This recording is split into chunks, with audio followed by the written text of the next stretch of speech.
किसी भी हालत में बंगाल को जीतना इनके लिए एक वैचारिक मकसद था, क्योंकि ये यूपी जीत लें, मध्य प्रदेश जीत लें, गुजरात जीत लें, इनको उतनी ज़्यादा चिंता नहीं होती, लेकिन बंगाल ना जीत पाए, असम ना जीत पाए, जम्मू कश्मीर ना जीत पाए। ऐसे 2014 में जब नरेंद्र मोदी की सरकार आई है, उसके कंसर्न्स, उनके इश्यूज, उनके मुद्दे वो सब अलग, और ये इसलिए अभी भारत के संवैधानिक व्यवस्था में काम कर रही है क्योंकि अभी तक इनके पास इतनी ताकत नहीं आई है कि इस संविधान को बदल के अपने हिंदू राष्ट्र को स्थापित कर सके।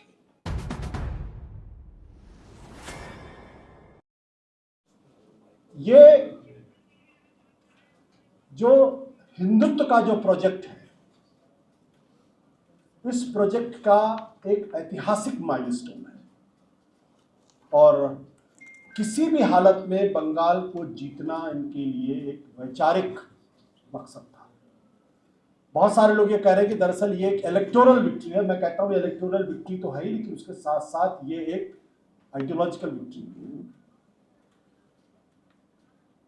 क्योंकि ये यूपी जीत लें,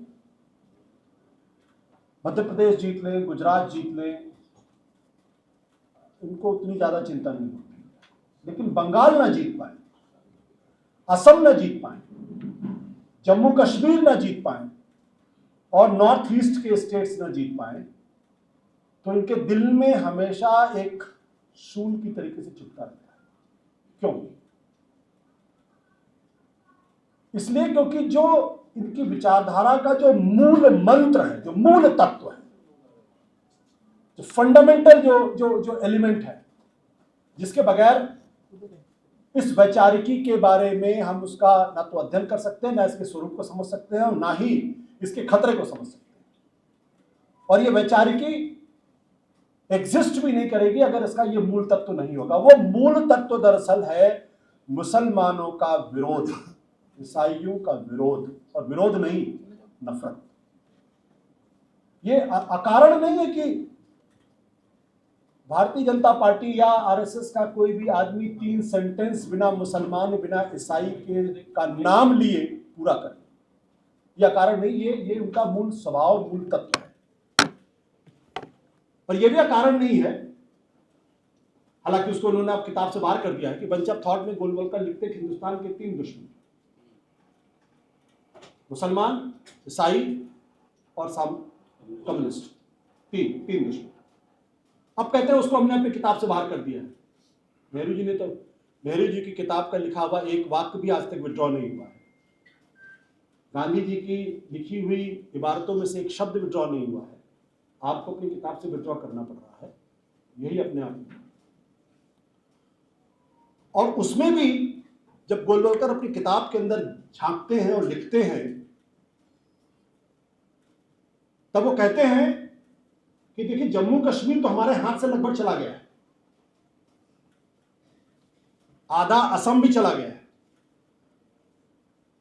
और बाकी जगह हिंदुस्तान के बाकी इलाकों में मिनी पाकिस्तान बन गए या बन रहे हैं, और फिर उसको ये देश की एकता, अखंडता के लिए एक बड़े खतरे के तौर पर पेश करते हैं। और नॉर्थ ईस्ट का भी जिक्र उसमें होता है, जब ईसाई दुश्मन के तौर पर उनको वहां पेश किया जाता है, क्योंकि जम्मू कश्मीर के अंदर मुसलमानों की मेजॉरिटी है। असम में 35% तक उनकी उपस्थिति है, और बंगाल में 28% के आसपास उनकी उपस्थिति है मुसलमानों की। इसलिए उनका जो ये प्रोजेक्ट है,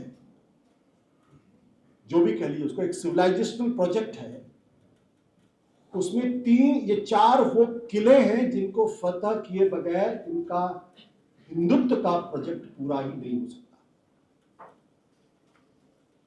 और इनको ये मालूम है कि जब सत्ता आपके हाथ में है, तब आप न केवल मुसलमानों को न्यूट्रलाइज कर सकते हैं, बल्कि आप उनको यह एहसास भी करा सकते हैं कि आप इस देश के अंदर अगर रहना चाहते हैं तो शुद्ध तौर पर सेकंड ग्रेड नागरिकों के स्तर पर ही रहिए।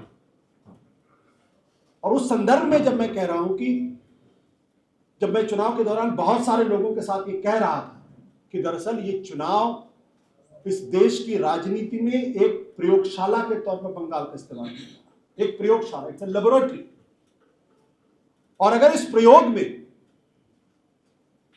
कामयाब हो गए तो ये देश के लोकतंत्र और संवैधानिक व्यवस्था के लिए एक बहुत खतरे की बात है। और एक बात और हमें समझना चाहिए कि जब कोई विचारधारा, मैं सांप्रदायिकता के संदर्भ में क्यों ये बात कर रहा हूं, मुझे नहीं लगता मुझे एक्सप्लेन करने की जरूरत है कि सांप्रदायिकता क्या है, इसको एक्सप्लेन करने की जरूरत नहीं है। जब मैं इस निष्कर्ष पर पहुंचता हूं कि हम सब लोग जो गलती करते हैं कि भारतीय जनता पार्टी एक सामान्य पार्टी है, सबसे बड़ी गलती तो हम ये करते हैं, वो एक सामान्य पार्टी नहीं है, वो समाजवादी पार्टी की तरीके से नहीं है, वो बीएसपी की तरीके से नहीं है, वो कांग्रेस की तरीके से नहीं है, वो नेशनल कॉन्फ्रेंस की तरीके से नहीं, वो एक अलग तरीके की पार्टी, और उसकी जो सरकार केंद्र के अंदर है, ये भी मनमोहन सिंह जैसी सरकार नहीं है या अटल बिहारी वाजपेयी जैसी सरकार नहीं, ये बिल्कुल अलग तरीके की सरकार है। और जब मैं कहता हूं अलग तरीके की सरकार है तो मैं ये भी कहता हूं कि जिस तरीके से 15 अगस्त 1947 को इस देश में सत्ता का हस्तांतरण हुआ और सत्ता के हस्तांतरण के साथ जो नेचर ऑफ द स्टेट है वो बदला, क्योंकि उसके पहले अंग्रेजों की सरकार, उनके कंसर्न्स अलग थे, उनके इश्यूज अलग थे, उनकी अकाउंटेबिलिटी अलग थी, उनकी रिस्पॉन्सिबिलिटी अलग थी। वो हिंदुस्तान के लिए नहीं, वो बर्तानिया की सरकार के लिए काम कर रहे थे। तो जो बर्तानिया की सरकार के कंसर्न इश्यूज थे वो 15 अगस्त 1947 के पहले थे। जब 15 अगस्त 1947 के बाद जब कांग्रेस की सरकार बनी, जब इस देश के अंदर पंडित जवाहरलाल नेहरू जब प्रधानमंत्री बने, तो वो नेचर ऑफ स्टेट पूरी तरीके से बदल गया। उसके कंसर्न, उनके इंटरेस्ट इस देश के लोगों के प्रति थे। इसी तरीके से 2014 में जब नरेंद्र मोदी की सरकार आई है, उसके कंसर्न्स, उनके इश्यूज, उनके मुद्दे वो सब अलग, उनके सोचने का तरीका बिल्कुल अलग। जब तक हम उसको नहीं समझेंगे कि सांप्रदायिकता को, सांप्रदायिकता एक तरीके की खास तरीके की वैचारिक है, और ये जो सांप्रदायिकता है, जब तक आप उस विचारधारा के संदर्भ को नहीं समझेंगे, उसके अगर मैं योगेंद्र जी के शब्दों को उधार ले लूं, उसके स्वधर्म को नहीं समझेंगे, तब तक आप नहीं समझ सकते।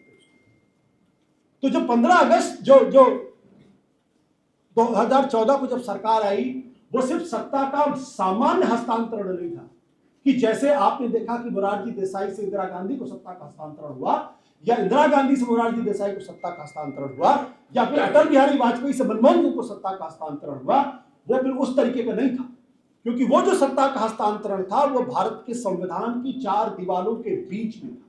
उसमें एक आम सहमति थी, वो सहमति थी हमारा संविधानवाद, वो जो संदर्भ था वो लोकतांत्रिक मूल्यों के प्रति आस्था, उसमें एक लिहाज था। उसको हम नेहरूवियन कंसेंसस कह सकते हैं, उसको हम कॉन्स्टिट्यूशनल कंसेंसस कह सकते हैं, उसको डेमोक्रेटिक कंसेंसस कह सकते हैं, लेकिन एक कंसेंसस था, एक आम आदमी, एक आम सहमति थी। और वो आम, आप सवाल ये पूछ सकते हैं कि दरअसल वो आम सहमति अटल बिहारी वाजपेयी के जमाने में क्यों नहीं थी? क्योंकि वो भी सरकार इसी तरीके की होती अगर वो गठबंधन की सरकार नहीं होती।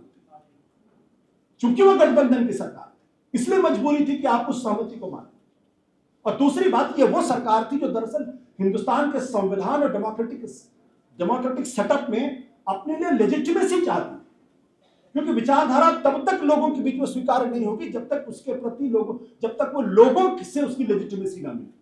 तो भारत के संविधान, भारत की लोकतांत्रिक व्यवस्था, भारत के चुनाव तंत्र का फायदा उठा के उन्होंने पहले लेजिटिमेसी हासिल की, इसलिए अटल बिहारी वाजपेयी के चेहरे को पेश किया, और जब लेजिटिमेसी हासिल हो गई 2014 में उनकी अपनी पूरी सरकार आ गई, तब उन्होंने अपना पूरा स्वरूप दिखाया। इसलिए जब बार बार 2014 के पहले और 2014 के बाद एक वाटरशेड मोमेंट है हमारे हिंदुस्तान के इतिहास में, क्योंकि इस सरकार का स्वरूप, यह सरकार भारत के संविधान को नहीं मानती, यह मैं डंके की चोट पर कहता हूं। इसका भारत की लोकतांत्रिक व्यवस्था से कोई लेना देना नहीं, और यह इसलिए अभी भारत के संवैधानिक व्यवस्था में काम कर रही है क्योंकि अभी तक इनके पास इतनी ताकत नहीं आई है कि इस संविधान को बदल के अपने हिंदू राष्ट्र को स्थापित कर सके। जिस दिन इनके पास ये ताकत आ जाएगी, उस दिन एक क्षण के लिए भी ये सोचेंगे नहीं, क्योंकि ये अनायास नहीं है कि जब भारत का संविधान बना, जब उसको अडॉप्ट किया गया, तो उसके बारे में कहा गया कि ये तो अपशकुन है, इसमें भारतीय तत्व नहीं है, इसको हिंदू कभी स्वीकार नहीं करेगा। ये सावरकर ने भी कहा, ये गोलवलकर ने भी कहा, ये आरएसएस के तमाम लोगों ने कहा। अब ये कहने लगे कि अगर बाबा साहब अंबेडकर भी आ जाए तो भी संविधान को नहीं बदल सकते, तो बाबा साहब अंबेडकर के प्रति इनके मन में किसी तरीके की कोई आस्था, कोई श्रद्धा, कोई कुछ नहीं। ये समझ ले हमारे साथ।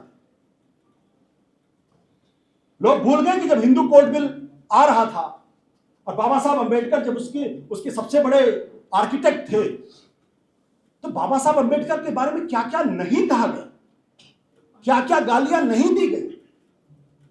ये दिल से बाबा साहब अंबेडकर को कभी स्वीकार नहीं कर सकते और दिल से कभी महात्मा गांधी को भी स्वीकार नहीं कर सकते, भले ही उन्होंने 1962-63 में महात्मा गांधी को अपने आप प्रातःस्मरणीय बना दिया। क्योंकि दोनों व्यक्तियों की जो सोच है वो इस पूरी वैचारिकी के पूर्व के बिल्कुल दूसरे ध्रुव पे खड़ी। इसलिए मैंने कहा कि 2014 के बाद जो सरकार है, अगर इसको हम कंफ्यूज करेंगे कि ये भी एक लोकतांत्रिक सरकार है, लोकतंत्र के द्वारा चुनी गई सरकार है और ये बिल्कुल उसी तरीके की सरकार है जैसे मनमोहन सिंह की सरकार है, तो हम वो सारी गलतियां करेंगे जो गलतियां हमें नहीं करनी चाहिए।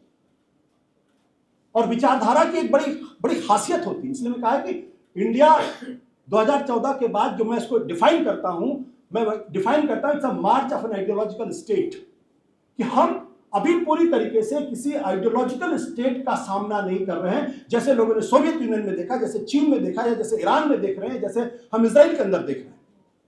अभी हम सिर्फ उसकी आहट सुन रहे हैं और उस आहट को सुनते ही जिस तरीके के संकट में हम लोग घिरे हुए हैं, वो समझ लीजिए अगर आइडियोलॉजिकल स्टेट होगा तो क्या होगा। आइडियोलॉजिकल स्टेट में किसी उस समाज के, उस राज्य सरकार के, उस पूरी व्यवस्था के एक भी सेक्टर के पास ये स्वाधीनता नहीं है कि वो अपने अभीष्ट या अपने यूटोपिया से अलग कोई काम करता हुआ दिखाई पड़े।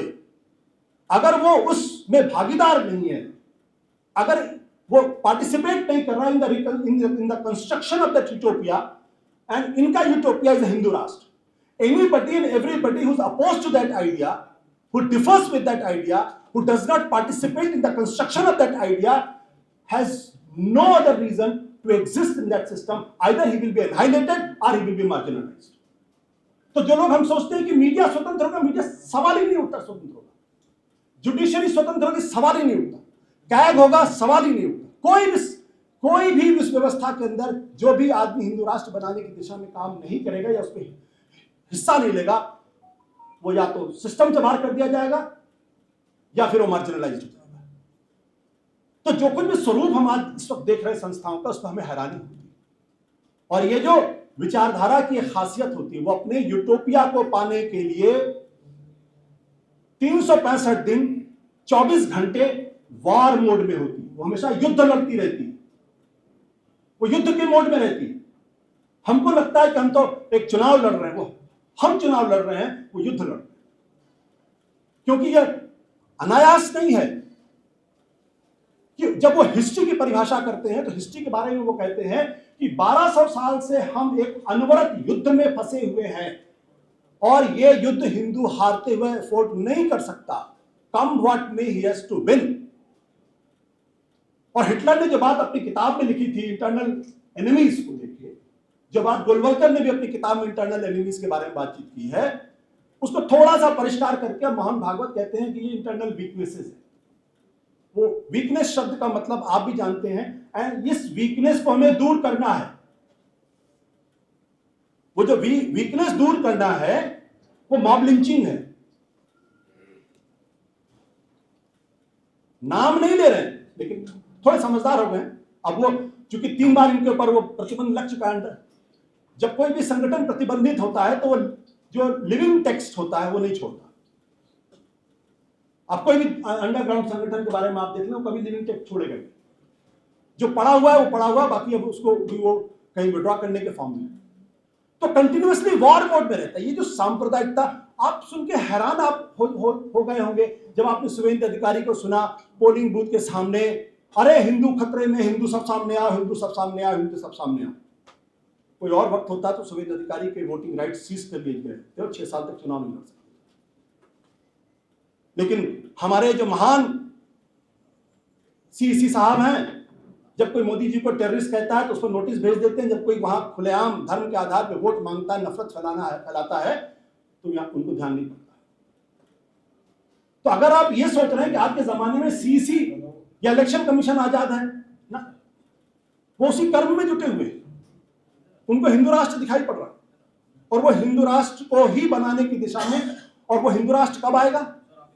जब आप उनको पता चल गया कि अगर आप सत्ता में आ जाते हैं तो अपनी विचारधारा, अपनी वैचारिकी और अपनी सांप्रदायिकता को कैसे और किस तरीके से फैला सकते हैं। और इतिहास में पहली बार ऐसा नहीं हो रहा। 2014 के पहले वो तमाम लोग जिनको शर्म आती थी अपने आप को बताने के लिए मैं फला संगठन से जुड़ा हुआ हूं, आज चौड़े के साथ कहते, और हमारे अपने घरों के अंदर हम उनको पहचान नहीं पाते क्या ये वही व्यक्ति था। हमारे परिवार में ऐसे लोग हैं जिनको हम पहचान नहीं पाते, कौन सी भाषा बोल रहे हैं, और पढ़े लिखे लोग। तो ये जो, इसको हमें समझना पड़ेगा। और दूसरी बात मुझे लगता है जो बहुत इंपॉर्टेंट बात है, कोई भी विचारधारा, कोई भी आइडियोलॉजिकल स्टेट हो, कोई भी आइडियोलॉजी हो, वो उस प्रोपेगेंडा उसका इंटीग्रल पार्ट है। और वो इस कदर प्रोपेगेंडा करने में ये सरकार या ये विचारधारा या ये संगठन इतना सिद्धहस्त है कि हमारे आपके बीच में बैठे हुए बहुत ही कट्टर सेकुलर लोग, कट्टर शब्द आजकल थोड़ा हो गया है, हमारे दोस्त भी कहते हैं कट्टर ईमानदार, तो कट्टर शब्द जो है, कट्टर जो सेकुलरिज्म की जो बात करते हैं, कट्टर सेकुलर जो है, जिनकी सेकुलरिज्म में किसी तरीके का कोई प्रश्न नहीं है, वो भी वही भाषा बोलते हुए दिखाई पड़ते हैं जो भाषा सरकार चाहती है, और पूरी तरीके से कन्विंस होते हैं। क्योंकि जो आइडियोलॉजिकल स्टेट होता है उसका फंडामेंटल होता है to reconstruction of the collective mind, सामूहिक चेतना की परिसंरचना कंटिन्यूअस होती रहती है। और तभी आप देखिए आरएसएस का आदमी क्या कहता है, हम तो व्यक्ति निर्माण में लगे, वो व्यक्ति का निर्माण कर रहे हैं। हमने तो सुना था कि भगवान निर्माण करते हैं और वो व्यक्ति का निर्माण लगे हुए। तो क्या है ये जो प्रोपेगेंडा है, ये लगातार आपके दिमाग को अटैक करता रहता है। एक सच को, एक झूठ को इतनी बार बोलो कि लोग उस सच को मान लेते हैं। मैं आपको उदाहरण देता था, मैं आज से करीब 4-5 साल पहले मैं बंगाल में गया था, उनके डिबेटिंग क्लब में, और बहुत पढ़े लिखे लोग बड़ी बड़ी गाड़ियों में आए मुझे एयरपोर्ट पर रिसीव करने के लिए, और रास्ते में बातचीत होने लगी क्योंकि वक्त लंबा था। तो हमने ऐसे ही पूछा कि क्या हो रहा है आपके यहाँ हिंदू मुसलमान के मसले पे। तो अरे भाई साहब क्या बताएं आपको, तो बंगाल में तो 40% मुसलमान नहीं, हिंदुस्तान में 40% मुसलमान हो गए, बड़ी तेजी से बढ़ रहे हैं, इसको तो रोकना पड़ेगा, नहीं तो फिर पूरा देश ही गजवाहीन हो जाएगा। मैं उनकी तरफ देख रहा तो पढ़े लिखे दिखाई पड़ रहे थे, अच्छी गाड़ियों में थे, ऐसा भी नहीं था कि किसी झुग्गी झोपड़ी में रहने वाले इंसान। मैंने कहा आपको किसने कहा कि 40% मुसलमान इस देश के अंदर हो गए? उन्होंने नहीं, सबको मालूम है। मैंने कहा आपके पास फोन है, जरा गूगल कर लेना। जब उन्होंने गूगल किया तो देखा वहां तो 13% समथिंग था। मैंने कहा आप 40% सोच रहे हैं, ये 13% के आसपास है। बोला नहीं भाई साहब देखिए बढ़ तो रहे हैं बड़ी तेजी के साथ, अब झेप हो गए, बढ़ तो रहे देखिए बड़ी तेजी के साथ, ये तो ठीक बात नहीं, हिंदुस्तान तो हिंदुओं का होना चाहिए। ये कैसे हो रहा है? क्योंकि कंटिन्यूअसली उनके दिमाग को कारपेट बॉम्बिंग के द्वारा लगातार बदला जा रहा, लगातार एक चेतना को उनके दिमाग के अंदर प्रवेश कराया जा रहा, उनको समझाया जा रहा कंटिन्यूअसली, और वार मोड में समझाया जा रहा। तो एक तरफ उनकी तैयारी है और दूसरी तरफ इधर तैयारी है कि ममता जी को लगता है कि चुनाव के दौरान अरे कांग्रेस पार्टी क्या 40 सीटें नहीं आने वाली। राहुल गांधी कहते हैं देखिए ममता जी ने तो रास्ता खोल दिया उनके लिए, आप लड़ते रहिए आपस में। तो जब तक ये जो पूरी वैचारिकी है, जब तक इसके स्वभाव को नहीं समझेंगे, इसके मूल तत्व को नहीं समझेंगे, और जब तक आप समझ के उसकी रणनीति नहीं बनाएंगे, जब तक आप ये नहीं समझेंगे कि हिंदुस्तान इस वक्त एक वॉर जोन में है, आप जंग के मैदान में हैं, और जंग के मैदान में जब आदमी होता है तो वो जंग वही जीतता है जिसकी रणनीति ज्यादा बेहतर होती है। बाबर आया था 10,000 लोगों को लेकर, और इब्राहिम लोदी की सेना बहुत बड़ी थी, लेकिन वो जीत गया क्योंकि उसकी रणनीति थी। जब तक आप ये नहीं समझेंगे कि आप लड़ किससे रहे, तो सवाल सिर्फ सांप्रदायिकता का नहीं है। अब बहुत सारे लोग कहते हैं भाई इस सवाल को क्यों नहीं मजबूती के साथ उठाया जाना चाहिए कि सोशल जस्टिस की लड़ाई को इतना तेज कर दीजिए कि इनकी हालत खराब हो जाए, क्योंकि इनका जो आइडिया ऑफ नेशन है वो फिर उन्हीं 4 लोगों के लिए है जो कोई कहां से पैदा हुआ आप जानते हैं, जो द्विज जातियां, उसमें दलितों पिछड़ों के लिए कोई जगह नहीं है। लेकिन इन्होंने एक ऐसा तिलस्म पैदा कर दिया है कि दलित पिछड़ों का एक बड़ा हिस्सा भी उनके साथ जाने लगा, क्योंकि वो दूसरी पार्टियों से निराश है या दूसरी पार्टियां उनको वो भरोसा देने में कामयाब नहीं है कि हम आपके हक की लड़ाई लड़ते, और फिर उसको ये बहुत चालाकी के साथ जातिवाद के तौर पर बदल देते। ये तो जातिवादी पार्टी है, भयंकर तरीके से जातिवादी पार्टी, जातिवाद जातिवाद जातिवाद जातिवाद कर रहे हैं। इससे तो घृणित कोई चीज हो ही नहीं सकती। जब आप 4000 साल से जातिवाद कर रहे थे, जात के नाम पे दलितों पिछड़ों को जब आप इंसान से बदतर जिंदगी दे रहे थे, तब वो जातिवाद नहीं था। आज सिर उठा के उसको चुनौती देने की स्थिति में पहुंच गया है, तो आप उसको जातिवाद कर। लालू यादव जी आपको जातिवादी लगे, मुलायम सिंह यादव, अखिलेश यादव जातिवादी हो जाते, क्योंकि वो अपने हक की लड़ाई, आज दलित पिछड़ा तबका अपने हक की लड़ाई लड़ना चाहता है। जब निचले तबके से चुनौती मिलती है, तब तक उसको ये कह के बिसरा दिया जाता है ये तो जातिवादी लोग हैं। सुबह टाइम्स ऑफ इंडिया अखबार उठा के देख लीजिए, मैट्रिमोनियल में कौन से जाति के लोग सबसे ज्यादा जातिवादी हैं। सुंदर सुशील कन्या चाहिए, फला खास वर्ण की, फला खास जाति की, वो जातिवाद नहीं, गोत्र। हाँ, कलर, आई कंप्लीटली एग्री। तो ये कहना कि इसलिए, और इनका डिलेमा क्या है कि ये अपने दिल में ये मानते हैं, इनकी अपनी थीसिस है कि जातिवाद जो कास्ट स्ट्रक्चर है उसकी वजह से हिंदू बचा रहा। नहीं तो देखिए वो इजराइल और फलस्तीन में जो जातियां थी वो कहां गायब हो गई, वो तो धर्म के धर्म पूरे के पूरे गायब हो गए। हम बचे रहे क्योंकि हमारे यहाँ कास्ट स्ट्रक्चर। तो ये कास्ट स्ट्रक्चर के अनुशासन को मानते हैं, उस व्यवस्था के प्रति अपने आप को अनुग्रहित भी मानते हैं, लेकिन ये भी मानते हैं कि जब तक ये जाति प्रथा है तब तक हिंदू यूनिटी का प्रोजेक्ट पूरा नहीं हो सकता। ये डिलेमा है। इसलिए जब राहुल गांधी ने कास्ट सेंसस की बात की, बड़े पैमाने पर कास्ट सेंसस की बात की, तो शुरू में कहा कि ये पाप है, और बाद में क्या कहा, पहलगाम के हमले के बाद, नहीं जी हम भी कास्ट सेंसस करें। और जब कास्ट सेंसस करने की बात है तो कास्ट हटा दिया उसमें, क्योंकि ये इनका आइडियोलॉजिकल डिलेमा है। लेकिन वो, अब आप पूछेंगे फिर ये कास्ट सेंसस के लिए क्यों तैयार हो गए? वो इसलिए तैयार हो गए कि जो इलेक्टोरल एफिकेसी है, उनको मालूम है कि अगर हम चुनाव नहीं जीतेंगे तो हमारी विचारधारा बढ़ नहीं सकती, और चुनाव जीतने के लिए हमें दलितों पिछड़ों का वोट चाहिए। इसलिए अगर कहीं भी हमको आइडियोलॉजिकल रिट्रीट भी करना है या आइडियोलॉजिकल एडजस्टमेंट भी करना है, तो हम वो आइडियोलॉजिकल एडजस्टमेंट अभी कर लें, क्योंकि अगर हम आइडियोलॉजिकल एडजस्टमेंट नहीं करेंगे और अगर कहीं सत्ता हम खो बैठे, तो फिर जो हमारा काम है हिंदू यूनिटी का, वो नहीं होगा। तो मेरा कहना यह है, थोड़ा सा मैं आपकी राय से, जावेद भाई मैं आपकी राय से थोड़ा सहमत हूं। मेरा मानना है कि इस देश के अंदर जातिवाद खूब फैलना चाहिए, जबरदस्त तरीके से जातिवाद होना चाहिए। जब तक समाज के, जिनको हम निचले तबके का मानते हैं, जब तक उसको अपनी खास जाति में जन्म लेने का, अपने एग्जिस्टेंस के लिए उसको गर्व का भाव नहीं होगा, तब तक वो लड़ेगा कैसे? क्योंकि आपने तो धर्म के आधार पर उसके दिमाग में डाल दिया है कि आप फला जाति में इसलिए पैदा हुए हैं क्योंकि पिछले जन्मों में आपने कुछ गलत काम किया होगा, इसलिए इस जन्म में आप उनके आश्रित होने के लिए या उनकी सेवा करने के लिए मजबूर हैं। तो जातिवाद तो बढ़ना चाहिए, मैं इसका पुरजोर समर्थन करता हूं। रतनलाल जी को अगर अपनी जाति पर गर्व नहीं होगा तो कहीं ना कहीं किसी न किसी हीन भावना से शिकार है। और जितना जातिवाद बढ़ेगा, क्योंकि जैसे जैसे जातिवाद बढ़ेगा तैसे तैसे इनको चुनौती मिलेगी, इनके वर्चस्व को खतरा होगा। इसीलिए कभी नहीं चाहेंगे कि जो सोशल जस्टिस की लड़ाई है मजबूत हो। मेरा मानना है कि अगर आपको सांप्रदायिकता का सामना करना है तो सोशल जस्टिस की लड़ाई को एक तूफान में बदल दीजिए, एक ऐसे तूफान में बदल दीजिए ताकि क्योंकि इनके आइडिया ऑफ नेशन में वही वर्चस्ववादी जातियां हैं जो हजारों साल से शासन करती रही हैं। ये कभी उनको लीडरशिप नहीं देंगे, ये कभी सत्ता में उनकी भागीदारी नहीं कराएंगे, ये सिर्फ उनका इस्तेमाल करेंगे चुनाव जीतने के लिए और अपने विचारधारा को इस देश के ऊपर थोपने के लिए और अपने सिविलाइजेशन प्रोजेक्ट को करने के लिए। इसलिए मेरा मानना यह है कि इस लड़ाई को अगर लड़ना है तो फिर ये जो सोशल जस्टिस की लड़ाई है इसको मजबूत करना पड़ेगा और इसको कमजोर करने वाले लोगों को अपने से दूर करना।